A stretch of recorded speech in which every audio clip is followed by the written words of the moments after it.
अगर हमें उत्तराखंड राज्य में स्थित पंच केदार यानी कि 5 अलग अलग शिव मंदिरों की यात्रा पर जाना हो और पांचों ही मंदिरों के दर्शन एक साथ एक ही बार की यात्रा में करना हो, तो उसके लिए हमें किस प्रकार से प्लानिंग करनी होगी? क्या पांचों केदार के दर्शन एक ही बार में आसानी से हो जाएंगे या फिर इसमें कोई परेशानी भी आ सकती है? कितनी यात्रा पैदल चलकर करनी होगी और इसके लिए कौन कौन से रूट से आना और जाना होगा? रात को कहाँ ठहरा जा सकता है? कितने दिन लग सकते हैं और कितना खर्च लग सकता है? इसमें बस से आना जाना करना होगा या फिर टैक्सी से वगैरह वगैरह।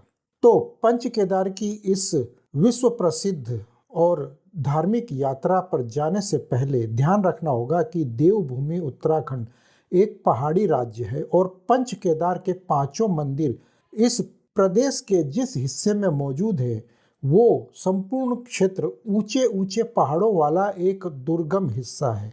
इसलिए 100% यात्रा यहाँ के पहाड़ों में और घुमावदार और ऊंचे नीचे रास्तों से ही करनी होती है। इसके अलावा दूसरी सबसे महत्वपूर्ण बात यहाँ एक और भी ध्यान रखने वाली होती है कि पंच केदार की इस महत्वपूर्ण यात्रा के दौरान रास्ते में कई बार मोबाइल टावर के सिग्नल भी आपके साथ लुका छिपी खेल सकते हैं। लेकिन इन सबसे अलग और सबसे खास बात ध्यान रखने वाली ये होती है कि आप अपनी इस पंच केदार की लंबी और थका देने वाली यात्रा में कम से कम 13 से 14 साल की उम्र से छोटे बच्चों को तो बिल्कुल भी ना लेकर जाएं। और हाँ, 65 या 70 वर्ष से अधिक आयु के ऐसे बुजुर्ग जो अक्सर बीमार रहते हैं उनको भी इस यात्रा से दूर ही रखा जाए, क्योंकि यह एक बहुत ही दुर्गम और थका देने वाली पहाड़ी यात्रा है और इसमें बच्चे या फिर बुजुर्ग बीमार भी पड़ सकते हैं, जिसके कारण आपकी यात्रा पूरी नहीं हो पाएगी और आपका बजट भी बिगड़ सकता है और यात्रा का आनंद भी नहीं ले पाएंगे। नमस्कार, मैं अजय चौहान, लाइव नॉलेज में आप सभी का स्वागत है। अगर आप मेरे इस चैनल पर नए आए हैं तो कृपया इसे सब्सक्राइब करने के बाद पास ही में बने बेल आइकन को भी दबाना न भूलें, क्योंकि मैं देश, धर्म, अध्यात्म, इतिहास और धार्मिक यात्राओं के अलग अलग विषयों पर इसी प्रकार की जानकारियां लाता रहता हूँ। तो दोस्तों, यहाँ मैं ऐसे 2 अलग अलग वीडियोस के माध्यम से पंच केदार की इस संपूर्ण यात्रा का विस्तार से विवरण देने का प्रयास कर रहा हूँ। अगर मैं इन सभी जानकारियों को एक ही वीडियो में देता तो वीडियो कुछ ज़्यादा ही लंबा और बोरियत वाला हो सकता था। यहाँ इन 2 अलग अलग वीडियोस से यह मेरा पहला वीडियो है। इसके बाद वाले यानी कि दूसरे वीडियो का लिंक भी मैं इस वीडियो के डिस्क्रिप्शन बॉक्स में दे दूंगा, ताकि आपको उस वीडियो को जानने में आसानी रहे। हो सकता है कि इन जानकारियों में कुछ कमी रह गई हो, लेकिन फिर भी कुल मिलाकर इन दोनों वीडियोस में मैंने पंच केदार की इस संपूर्ण यात्रा को सुगम और सुरक्षित तथा यादगार बनाने से संबंधित जानकारियां देने का प्रयास किया है। तो यहाँ मैं एक एक करके उन सारी बातों को विस्तार से बताने का प्रयास करूँगा, जिससे कि आपको पंच केदार की इस यात्रा को करने में बहुत आसानी होगी और साथ ही साथ बजट भी ज़्यादा नहीं आएगा और आप इस यात्रा का भरपूर आनंद भी ले पाएंगे। तो सबसे पहले तो यहाँ हमें इस बात की जानकारी भी होनी चाहिए कि पंच केदार में वो कौन से 5 महादेव मंदिर हैं जिनके दर्शन करने के लिए हमें जाना होता है। तो पंच केदार में सबसे पहले नाम आता है केदारनाथ ज्योतिर्लिंग मंदिर का, दूसरा नाम आता है मध्य महेश्वर महादेव मंदिर का, तीसरा तुंगनाथ महादेव मंदिर का, चौथा है रुद्रनाथ महादेव मंदिर और 5वां है कपिलेश्वर या कल्पेश्वर महादेव मंदिर।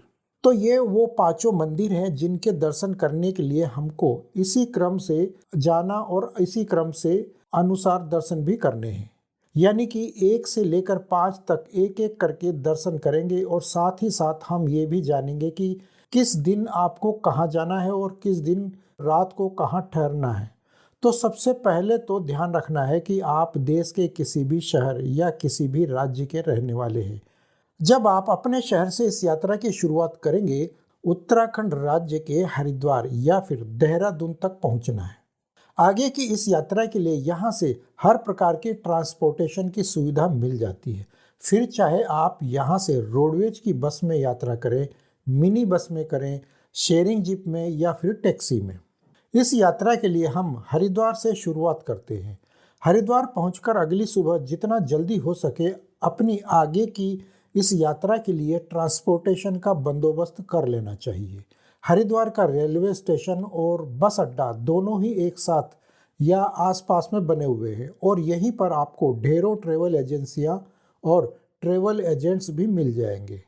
सबसे पहले यहाँ ये भी जान ले कि उत्तराखंड एक पहाड़ी राज्य है और पंच केदार के ये पांचों मंदिर हों या फिर चार धाम की यात्रा या फिर हेमकुंड साहिब जाना हो, ये सभी मंदिर और सभी धाम दुर्गम पहाड़ियों में स्थित है। इसलिए यहाँ जाने के लिए सभी यात्रियों को यहाँ की दुर्गम पहाड़ी रास्तों से होकर जाना होता है।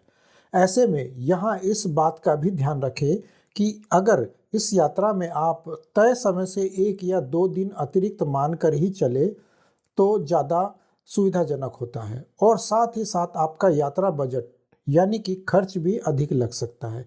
इसके अलावा यहाँ के मौसम में आपको परेशानी भी हो सकती है और इन सब के लिए आपको तैयार रहना चाहिए। तो पंच केदार की इस यात्रा के लिए क्रम अनुसार हम सबसे पहले निकलेंगे केदारनाथ के ज्योतिर्लिंग मंदिर के लिए। तो पंच केदार की इस पहले दिन की यात्रा की शुरुआत में हम सड़क के रास्ते बस या टैक्सी द्वारा हरिद्वार से चलकर पहुंचेंगे सोनप्रयाग। सोनप्रयाग उत्तराखंड राज्य के जिला रुद्रप्रयाग का एक छोटा सा शहर या फिर कस्बा है जो समुद्र तल से करीब 1830 मीटर की ऊंचाई पर स्थित है। हरिद्वार से सोनप्रयाग के बीच की ये दूरी करीब 235 किलोमीटर है और इस दूरी में करीब करीब 8 से 9 घंटे का समय लग जाता है और इसमें रोडवेज बस का किराया करीब 540 रुपये तक लग जाता है। सोनप्रयाग से आगे बसें नहीं जा पाती। 8 से 9 घंटे के लंबे सफ़र के बाद आप काफ़ी थक चुके होंगे, इसलिए सोनप्रयाग में उस दिन आराम करेंगे और अगली सुबह यानी कि इस यात्रा के दूसरे दिन में आप सोनप्रयाग से गौरीकुंड के लिए जाएंगे। सोनप्रयाग से निकलने से पहले यहाँ इस बात का ध्यान रखें कि आप अपने साथ जो सामान लाए हैं उसमें से कुछ जरूरी सामान और दवाइयाँ आदि निकाल कर एक बैकपैक में यानी कि अपने पिट्ठू बैग में डालकर अपने साथ ले चलें और बाकी का सामान यहीं सोनप्रयाग में किसी लॉकर में रखवा दें। ऐसा इसलिए क्योंकि केदारनाथ की इस पैदल यात्रा में आप इतना सारा सामान एक साथ लेकर जाने में परेशानी महसूस कर सकते हैं। यहाँ एक खास बात का ध्यान रखना होता है कि बैकपैक यानी कि अपने पिट्ठू बैग को अगर आप अपनी पीठ पर टांग कर अपने दोनों ही हाथ फ्री रखकर चलेंगे तो ज़्यादा परेशानी नहीं होने वाली है। इसलिए ज़्यादातर यात्री अपने बैकपैक का यानी कि अपने पिट्ठू बैग के सहारे ही इस यात्रा को आराम से तय कर पाते हैं। तो अगली सुबह यानी कि दूसरे दिन आप जल्दी उठिए और सोनप्रयाग से करीब 5 किलोमीटर और आगे यानी कि गौरीकुंड के लिए शेयरिंग में चलने वाली जीप में बैठ जाएं, क्योंकि गौरीकुंड ही वो स्थान है जहां से केदारनाथ मंदिर के लिए पैदल यात्रा करनी होती है। करीब 5 किलोमीटर की इस यात्रा में शेयरिंग में चलने वाली वहां की लोकल सवारी जीप या सूमो आदि में आपको करीब 25 से 30 रुपये किराया देना होता है। तो आप गौरीकुंड पहुंचिए और वहां से अपनी पैदल यात्रा प्रारंभ कीजिए। गौरीकुंड से बाबा केदारनाथ मंदिर के लिए करीब 16 किलोमीटर की पैदल यात्रा करनी होती है। ऐसे में अगर आप यहाँ पैदल यात्रा नहीं करना चाहते हैं तो यहाँ आपके लिए घोड़े या खच्चर का ऑप्शन भी मिल जाता है, लेकिन ध्यान रखना होगा कि घोड़े या फिर खच्चर से यात्रा करने पर आपका बजट बहुत ज़्यादा बिगड़ सकता है। तो गौरीकुंड से आप अपनी पैदल यात्रा की शुरुआत कीजिए और 16 किलोमीटर की चढ़ाई में आपको केदारनाथ मंदिर तक पहुंचते पहुंचते शाम के लगभग 4 बज जाएंगे। यानी कि इस यात्रा के दूसरे दिन आप केदारनाथ मंदिर पहुंच जाएंगे। यदि आप चाहें तो सीधे दर्शन करने पहुंच सकते हैं या फिर रात को वहीं ठहर कर अगली सुबह यानी तीसरे दिन दर्शन कीजिए और फिर वापस गौरीकुंड के लिए पैदल यात्रा की शुरुआत कर दीजिए। दोस्तों, वीडियो को आगे बढ़ाने से पहले ये भी बता दूं कि यहाँ हम यानी इस यात्रा में होने वाले किसी भी प्रकार के खर्च को थोड़ा सा अधिक या लगभग बताने का प्रयास कर रहे हैं, क्योंकि आप भी जानते हैं कि यात्रा में खर्च कम या थोड़ा ज़्यादा होता रहता है। इसमें कोई निश्चित नहीं है कि कहाँ कितना खर्च लग सकता है। इसलिए यहाँ मेरे बताए गए खर्च से आप लोग थोड़ा अधिक ही माने और अपने इस यात्रा बजट को उसी के आधार पर लेकर चले। तो तीसरे दिन की इस यात्रा में आपको केदारनाथ धाम मंदिर के दर्शन करने के बाद गौरीकुंड होते हुए वापस सोनप्रयाग में ही आना होता है।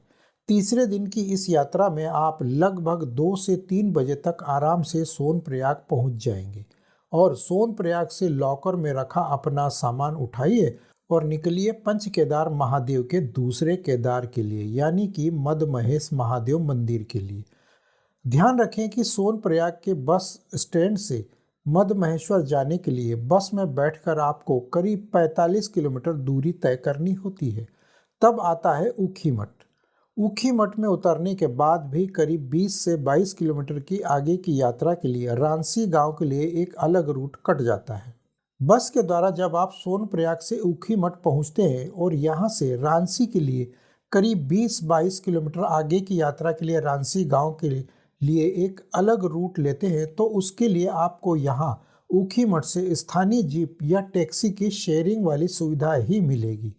शेयरिंग टैक्सी वाला आपसे एक सवारी के हिसाब से यहाँ करीब 90 से 100 रुपये तक ले लेगा और रांसी गांव में छोड़ देगा। तो पंच केदार में से एक यानी मद महेश्वर मंदिर की इस यात्रा के लिए सड़क के रास्ते रांसी गांव तक ही पहुंचा जा सकता है। रांसी गांव से आगे करीब 16 किलोमीटर मद महेश मंदिर तक की दूरी पैदल चलकर ही तय करनी पड़ती है। लेकिन क्योंकि रांसी में आते आते आपको शाम हो जाती है, ऐसे में आप इस यात्रा को नहीं कर सकते, इसलिए रात को रांसी में ही ठहरना होता है। रांसी एक छोटा सा पहाड़ी गांव है, इसलिए यहाँ पर्यटक बहुत ही कम आते हैं, लेकिन मद महेश्वर जाने वाले यात्रियों का आना जाना लगा रहता है। इसलिए स्थानीय सरकार ने यहाँ तीर्थ यात्रियों के हिसाब से कोई खास या बहुत अच्छी सुविधाएं नहीं दी हुई हैं। रांसी में आपको होम स्टे या होटल में 200 या 300 रुपये से शुरू होकर 500 रुपये तक में स्टे करने के लिए आराम से कमरे मिल जाते हैं। रांसी में भोजन व्यवस्था की बात करें तो यहाँ दाल, चावल, पराठा, रोटी और 1 या 2 सब्जी जैसा साधारण और शुद्ध शाकाहारी और स्वादिष्ट भोजन का आनंद कुछ अलग ही होता है। उससे भी मज़ेदार बात तो ये है कि ये भोजन आपको 100 रुपये से लेकर 150 रुपये तक में भरपेट मिल जाता है। ध्यान रखें कि यहाँ के गांव बहुत ही रिमोट क्षेत्र वाले हैं, इसलिए यहाँ हाई फाई सुविधा नहीं मिलती। अब बात करते हैं चौथे दिन की यात्रा की। तो चौथे दिन की इस मद महेश्वर यात्रा में रांसी से सुबह जल्दी उठकर आपको करीब 16 किलोमीटर की ये पैदल यात्रा शुरू करनी है। इस यात्रा में भी आपको ध्यान रखना है कि आपके साथ सिर्फ बहुत ज़रूरी सामान वाला एक बैकपैक यानी कि कॉलेज बैग या पिट्ठू बैग यानी पीठ पर टांगने वाला बैग लेकर ही चलना है। अपना बाकी सामान आप यहाँ रांसी में होम स्टे या होटल में ही छोड़कर जाएं। आपका सामान एकदम सुरक्षित मिलेगा। अगर आप यहाँ इस 16 किलोमीटर के मद महेश्वर ट्रैक को पैदल नहीं चलना चाहते हैं तो यहाँ आपको घोड़े और खच्चर की सुविधा भी मिल जाती है, और घोड़े और खच्चर वाले यहाँ इस यात्रा में सिर्फ एक तरफ का किराया कम से कम 2500 रुपये तक ले लेते हैं। तो जब आप रांसी से अगली सुबह मद महेश्वर के लिए अपनी ट्रैकिंग शुरू करते हैं तो शाम होते होते आप मद महेश तक पहुंच जाएंगे। यह ट्रैक भी खतरनाक पहाड़ियों वाला है, इसलिए यहाँ आपको आराम से और संभल कर चलना होता है। करीब 16 किलोमीटर के इस मद महेश्वर ट्रैक में जब आप सुबह से शाम तक चलेंगे तो आपको यहाँ कई जगहों पर रुकने के लिए भी व्यवस्था मिलेगी। छोटे छोटे ढाबे मिलेंगे और टी स्टॉल भी देखने को मिलेंगे, और ये सब मिलेंगे इस ट्रैक में आने वाले उन छोटे छोटे गाँवों में। अगर आपको लगता है कि आप मद महेश्वर ट्रैक में थक चुके हैं और आज यहीं आराम करना चाहते हैं तो इस ट्रैक के रास्ते में जो भी नज़दीकी गांव होगा वहां पर आप रुक सकते हैं, क्योंकि यहाँ के हर गांव में दर्शनार्थियों के लिए रुकने की होम स्टे वाली व्यवस्था है। इसमें वे लोग आपसे 300 रुपये से लेकर 500 रुपये तक प्रति व्यक्ति का खर्च ले लेते हैं, और इसी खर्च में भोजन की भी व्यवस्था हो जाती है। लेकिन अगर आप रुकना नहीं चाहते हैं तो यात्रा जारी रखिए और शाम तक मद महेश्वर पहुंच जाइए। शाम के करीब 4 बजे तक मद महेश ट्रैक आराम से पूरा कर आप दर्शन करिए और शाम 6 बजे की आरती का भी आनंद लीजिए, और रात को वहीं मंदिर के पास ही में बने होटल, धर्मशाला आदि में ठहर जाइए।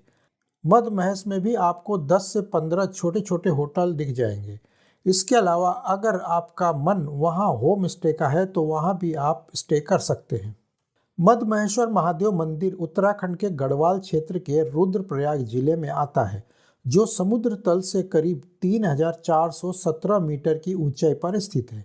मान्यता है कि यहाँ भगवान शिव की नाभि की पूजा होती है। अब बात करते हैं 5वें दिन की इस यात्रा की। तो 5वें दिन जब आप मध महेश्वर महादेव मंदिर से सुबह जल्दी वापसी करते हैं तो दोपहर के करीब 2 बजे तक आराम से उसी रांसी गांव में पहुंच जाते हैं। रांसी गांव से अपना बाकी सामान लेने के बाद आपको फिर से टैक्सी द्वारा ऊखीमठ आना होता है। यहाँ ध्यान रखें कि ऊखीमठ में टैक्सी से उतरने के बाद यहीं से आपको इस बार चोपता के लिए बस या फिर टैक्सी लेनी होती है और चलना है पंच केदार के तीसरे महादेव यानी कि तुंगनाथ महादेव मंदिर के दर्शन करने के लिए। ऊखीमठ से चोपता के बीच की यह दूरी करीब 45 किलोमीटर है और यह दूरी करीब 1.5 से 2 घंटे में आराम से पार हो जाती है।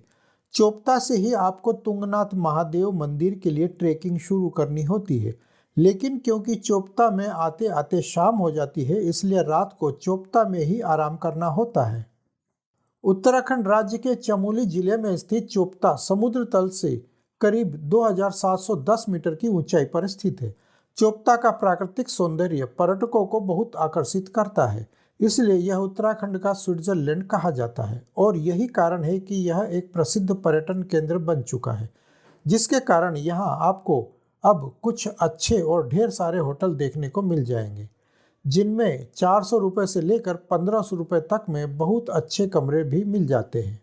तो दोस्तों, ये तो थी इस 2 वीडियो की सीरीज के पहले वाले वीडियो में हरिद्वार से लेकर चोपता तक पहुँचने संबंधी जानकारियों का 5वें दिन तक का संपूर्ण विश्लेषण। इससे पहले मैं यहाँ आप लोगों को बता देना चाहता हूँ कि इन दोनों ही वीडियो का लिंक मैं इन दोनों ही वीडियो के डिस्क्रिप्शन बॉक्स में दे रहा हूँ ताकि आप आसानी से उसका लाभ ले सके। अब अगले यानी कि इस सीरीज़ के दूसरे और अंतिम वीडियो में हम बात करेंगे कि कैसे हम चोपता से आगे यानी पंच केदार के तीसरे महादेव यानी तुंगनाथ महादेव मंदिर के दर्शन करने के लिए जा सकते हैं। तो अगर यह जानकारी आप लोगों को अच्छी लगी हो तो कृपया कमेंट बॉक्स में अपने विचार हमें जरूर बताएं और जाने से पहले वीडियो को लाइक और शेयर भी करते जाएं। और अगर आप इस चैनल पर नए आए तो प्लीज़ इसे सब्सक्राइब करने के बाद पास ही में बने बेल आइकन को भी दबाना ना भूलें। तब तक के लिए धन्यवाद। जय हिंद, वंदे मातरम।